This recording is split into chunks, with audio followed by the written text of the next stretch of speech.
não era a sensação de insegurança. Ele estava inseguro no lance, como a gente vê muito isso aqui no Brasil, árbitros que agem assim porque são inseguros. Então ele tenta justificar, ele tenta explicar, ele tenta conversar, e o juiz não tem que conversar com o jogador de futebol, tá certo? O juiz não tem que dar explicação do que está marcando. Se o jogador não conhece a regra, ali no campo não é a hora de aprender, né?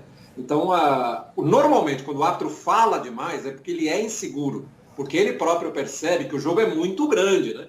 E às vezes ele não tem a segurança de achar que está preparado para fazer aquele jogo. E ontem, não estou dizendo, ele captou mal, acho que ele não interferiu no resultado, como eu disse, eu acho que eu sou voz solitária no lance do Everton Ribeiro, enfim, ter marcado ou não é questão ali de pura interpretação, e não acho que ele influenciou no jogo, né? Eu acho que ele apitou direitinho, acho que ele apitou o que tinha que apitar, enfim, tudo certo. Mas claramente ele estava inseguro, né?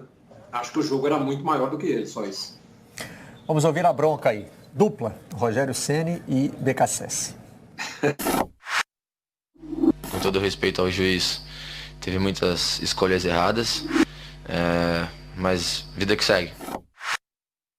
E lembrando que a arbitragem também foi uma arbitragem desastrosa. Eu acho que muito do volume de jogo do Racing se deu pelas faltas próximas à área, bolas aéreas que foram levantadas, mas faltas inexplicáveis para quem já jogou. Eu já vivo Libertadores desde 1992, 93. Eu nunca vi uma arbitragem tão desastrosa como essa, dando faltas seguidamente, sem dois pesos, duas medidas. Que para pasar esta llave hay que luchar contra todo eso, ¿no? Contra los mejores, contra el VAR, contra el arbitraje. Pero bueno, hay que saber aceptar las injusticias. Te consulta si crees que el árbitro fue determinante para influir en el resultado. Sin duda. Hoy me sentí robado. Rapaz, rolou até um silêncio ali, porque o BKSS foi não economizou no vocabulário. Hoje me senti roubado. O Rogério Ceni dizer que nunca viu, já deve ter visto, né? Com a experiência que ele tem em Libertadores, ele já deve ter visto a arbitragem mais desastrosa do que a de ontem.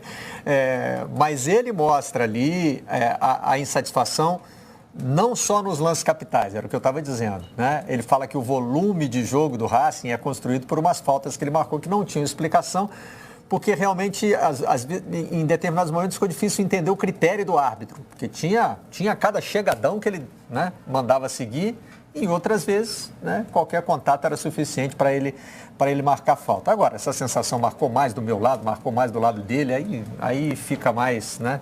Fica mais com o pessoal do vestiário mesmo. Até o Gabigol, né? Apareceu ali para reclamar do ato, ele que voltou. Era a primeira partida do quarteto de meio campo e ataque do Flamengo, né? Que alguns torcedores chamam de quarteto fantástico, desde o jogo contra o Grêmio, pelo primeiro turno do Campeonato Brasileiro, gente. 26 jogos por todas as competições, sem que os treinadores, né, que agora já são dois, o Domi e o Rogério, pudessem escalar esses 4 jogadores que eram, né, fundamentais para o trabalho do Jorge Jesus, né? Pelo menos no comecinho do jogo funcionou, aquele velho entendimento de Bruno Henrique e Gabigol, né? O Bruno Henrique arrancando pela ponta e o Gabigol marcando, mas o Gabigol acaba saindo depois sentindo, parece que não é preocupante, né? Que vai poder atuar no jogo de volta. Mas com relação a esse quarteto ofensivo do Flamengo, chama a atenção o fato de eles terem ficado tanto tempo sem se encontrarem, né? Por lesão, por convocação, por Covid, por todos os problemas que o Flamengo enfrentou. Mas ainda não foi o jogo assim de causar o grande impacto. Foi, Camila? Talvez ali mais no começo, mas não foi uma presença ofensiva tão forte do Flamengo. Não, e acho que a expectativa era muito maior do que o que acabou se concretizando na partida, né? Claro que até pelas lembranças de 2019, havia essa expectativa do torcedor e nossa, até de ver um futebol que era muito interessante de acompanhar do Flamengo no ano passado com esse quarteto, mas nem de longe foi o que se viu na última temporada, até pelo tempo que eles não atuam juntos, é uma questão de entrosamento, houve uma mudança na maneira de jogar com o Domi. E aí outra retomada, outra forma de jogar agora com o Rogério. Isso influencia também quando você volta a jogar com seus companheiros, mas numa outra forma. Então, era também de se esperar que não fosse igual, né? Por todas essas condições também dessa temporada. Acho que ficou muito mais a expectativa, acho que é uma questão de sequência. O Rogério ganha muito tendo esse quarteto, E o Flamengo também tinha essa característica quando teve seus principais títulos. Era um time que pressionava tanto o adversário, que sabia tanto o que fazer com a bola, que tinha pouco tempo para ser pressionado, né? E esses jogadores também ajudavam na recomposição, enfim. Isso também explica um pouco desse momento do Flamengo. E com relação ao Gabigol, o Ceni e o próprio clube disseram que já estava previsto, né? Que ele saísse ali pelos 10 jogos, se não me engano, 10 dias, né? Que ele estava afastado por conta da lesão. E aí era esperado que ele deixasse o campo mesmo um pouquinho antes. Botou um gelo, mas a princípio não é uma preocupação. Embora o Flamengo tenha sofrido muito com isso também, né? Mas até sofreu durante um bom tempo com a questão da Covid, mas tem tido lesões musculares ali recorrentes entre os seus principais jogadores. Lembrando que o Flamengo não tinha o Pedro, né? Que chegou para ser mais uma opção de ataque. Muita gente já começou a dizer que haveria uma disputa entre ele e Gabigol, né? Ou como montar esse time do Flamengo, se teria um trio ofensivo com Gabigol, Pedro e Bruno Henrique. Rogério Ceni ainda não teve essa opção, né? Ainda não teve como pensar sobre isso, porque volta o Gabigol, sai o Pedro. E ontem, entre os que são considerados titulares do Flamengo, só não estava o Rodrigo Caio, mas o Rogério continua lidando com problemas de lesão. Agora, impressionante a história que o Gabigol vai construindo no Flamengo. Diga, Milton. Não, eu ia dizer só o seguinte, vocês da imprensa depois ficam falando, tá vendo? O time não jogou assim, o time jogou mal, o time isso, o time aquilo. São 26 jogos 26. Sem ter os principais jogadores juntos para fazer o que eles conseguiam fazer o ano passado, né? O pessoal da imprensa é fogo, né? Vocês da imprensa não são fáceis, não. Agora é impressionante, né? A história que o Gabigol vai construindo no Flamengo, especialmente na Libertadores, né? Para começar, ele é o cara que faz os 2 gols do título, que comemorou um ano essa semana, né? O título da Libertadores. O Gabigol, depois dos 40 minutos do segundo tempo, faz os gols da vitória do Flamengo e esses gols se somam a um desempenho impressionante. Vimos ali 11 gols em 17 jogos. Ele já passou o Gaúcho como o segundo maior artilheiro do clube na história da competição. Só tem à frente dele o Zico. São 11 gols do Gabigol. Ele passou o Gaúcho e o Tita, que tem 10. E não é o Gaúcho centroavante, não, né? É o Renato Gaúcho, Renato Portaluppi. Então, o Gaúcho fazia muito gol, mas em Libertadores, quem o Gabigol acaba de passar é o Renato Gaúcho. E o Tita, que tinham 10 gols. E atrás deles vem o Bruno Henrique com 9, né? Então, como esse time do Flamengo causou realmente um impacto na história do clube. Diziam até por aí o pessoal da imprensa que o Flamengo era tipo uma Inglaterra da Libertadores, Milton.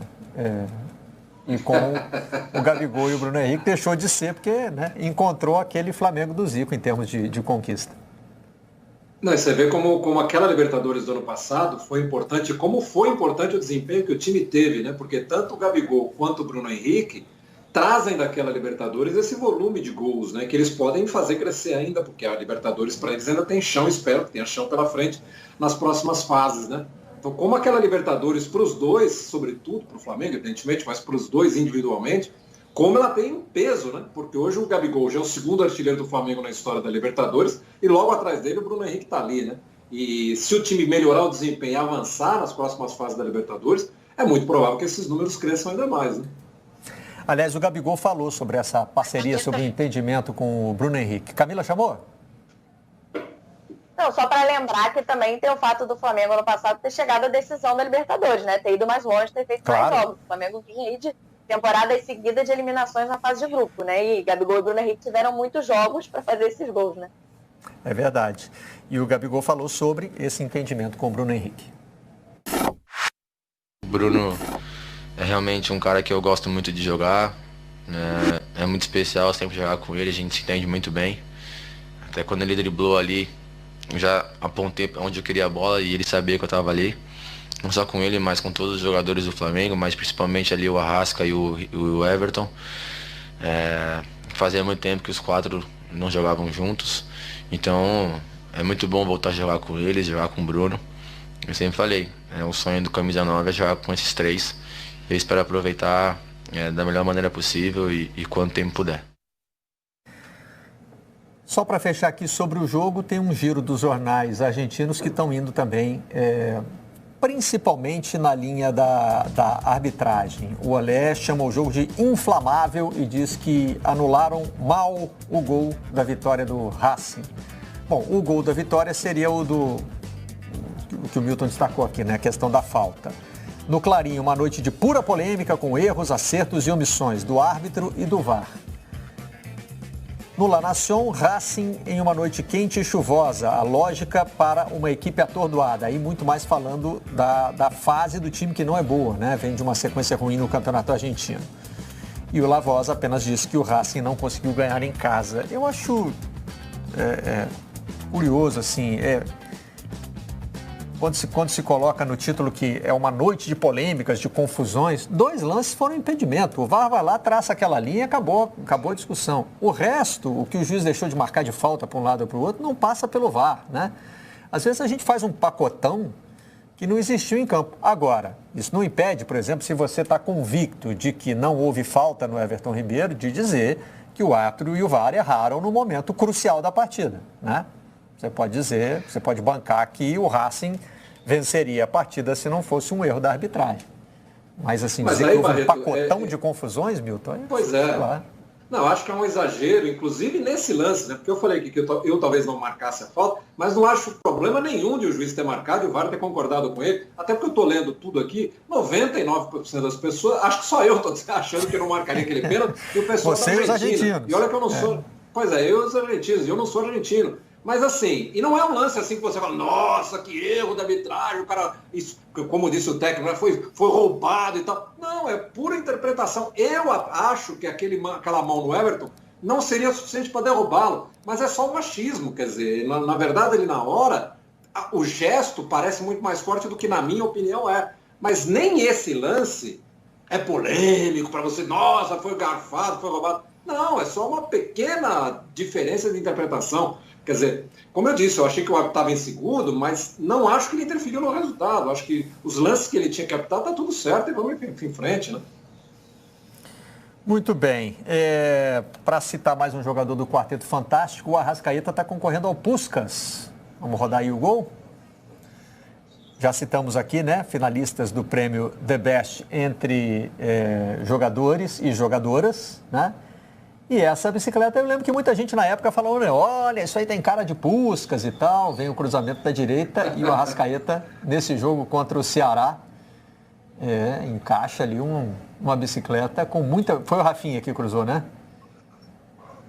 Muita felicidade do Arrascaeta aí nesse gol. O prêmio Puskás, Camila, tem votação da galera, né? Então, o Arrascaeta vai contar com a mobilização do torcedor do Flamengo, certamente.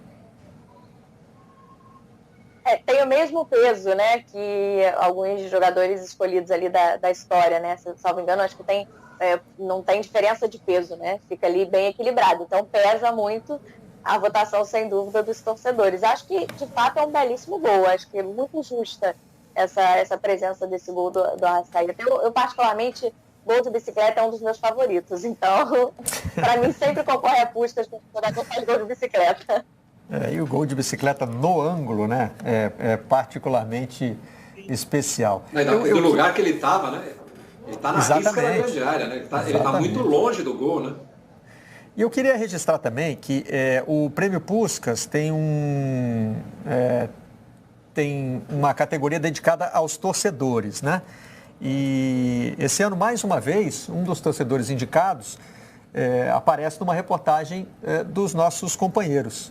Olha aqui, o Globo Esporte Pernambuco, a história de Marivaldo, torcedor do esporte que anda 60 quilômetros para ver o time do coração.